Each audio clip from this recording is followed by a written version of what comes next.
Staff in Canyon County schools will now be armed with stop-the-bleed trauma kits in case of immediate and severe emergencies like a school shooting. I'm your Caldwell neighborhood reporter Leslie Solis with more details on the trauma kit and the training underway in Canyon County schools.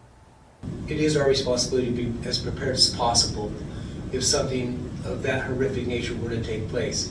Canyon County first responders are now stocking local schools with trauma kits in hopes of saving lives in case of a school shooting. We look at this problem as like a three-legged stool. One leg is prevention, one leg is preparation, and one leg is response. And so these kits fall under that preparation piece. Canyon County Sheriff Kieran Donahue says while it's a hard subject to talk about, it's important to take every step possible to prepare for the worst case scenario. The studies will show that when those things happen, if there's trauma kits available, those trauma kits do save lives.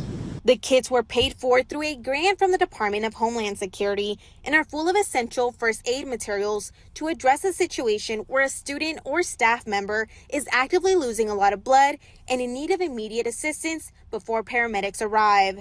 There's a tourniquet in there, there's chest seals, quick clot, various types of bandages, a Sharpie marker so they can note the time that they applied the tourniquet. Caldwell School District leaders tell me they hope to receive these kits soon.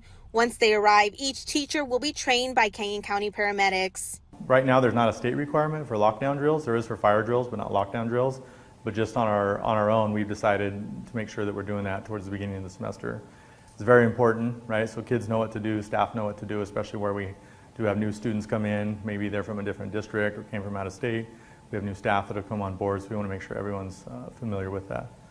Those trauma kits will be placed in accessible areas in each Canyon County school. How many they get will depend on the school size. I'm your Caldwell neighborhood reporter Leslie Solis for Idaho News 6.